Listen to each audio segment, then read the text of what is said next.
Hello guys and welcome back to the channel. Today we are going to learn how to model this Coca-Cola lead. The first thing you want to do is hit the subscribe button. Sorry, I mean the like button.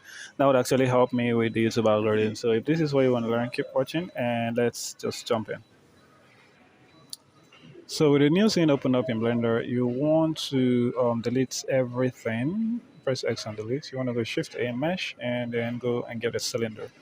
So you want to tap in, select this top, Control I to invert that selection, and then just delete that face. So you have this. So let's just insert this a couple of times. So select that face, I to insert, Shift R twice to repeat that action.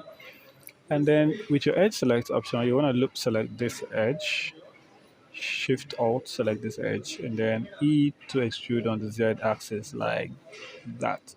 So this is going to form the basis for the lead. So the next thing you want to do is want to go Control R and add in a loop cut there, move it up like that. So what you want to do now is to loop select these bottom edges like that, and you want to check out deselect.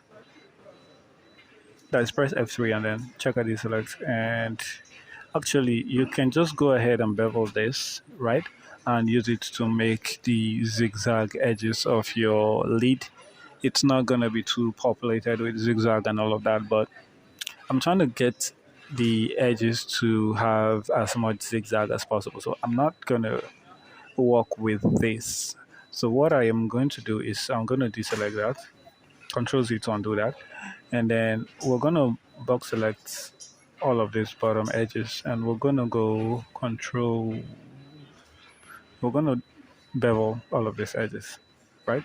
And the way we're going to do it is Control B like this. And actually, when you bevel like this, you're going to have to roll your little mouse so you have extra geometry in the center to help you to either scale out or scale in your zigzag, profile on the lead. I don't know if it makes sense, but I think I'm just gonna do it so you guys can say it before I come and explain something else. So what we're gonna do now is press Control Z to undo that.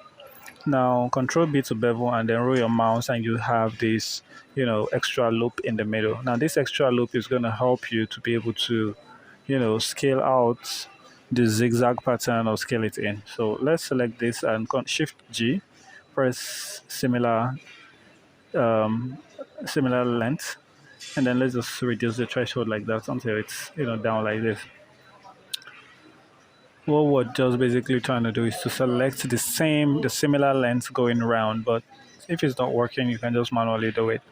You're just gonna go to your front view and go to wireframe, and in wireframe, you're just gonna go press B to box select, holding shift, you're gonna deselect this bottom part, and we're gonna do the same thing up here. So, okay, so doing the same up there, just trying to box select and deselect that top. Okay, so you see that we have the same length of edge selector. So Control X like that, and you dissolve them. So let's do the same thing with this one. Shift J, select similar length.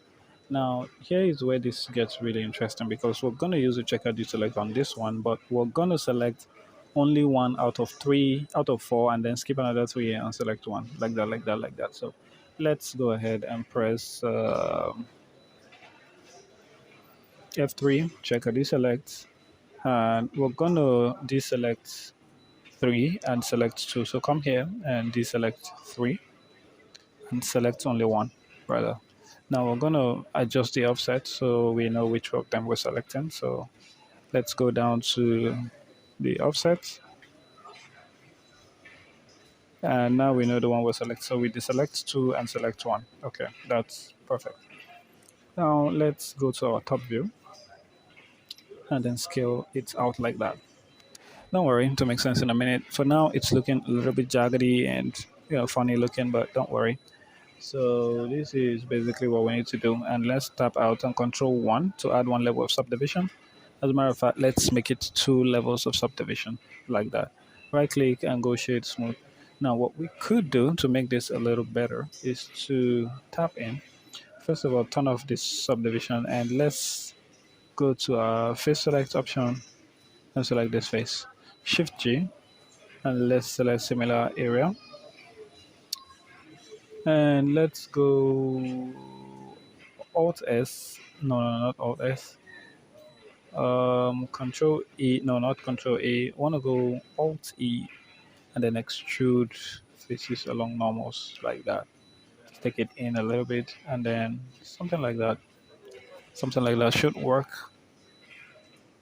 And what we want to do after that is right click and shade smooth. As a matter of fact, we want to loop select these bottom edges and we want to scale them from the top view like that.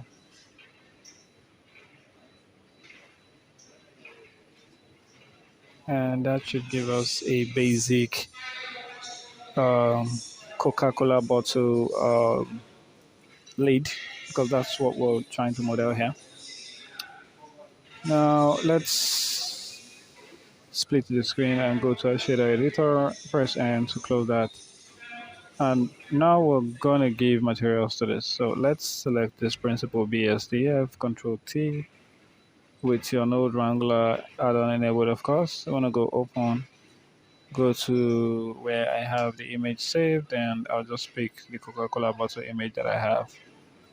And basically, let's go to our rendered view or material preview, and this is what we have. Let's go to our UV editor and go and you know, press A, select everything, U project from view, press A here, scale it out a little bit like that.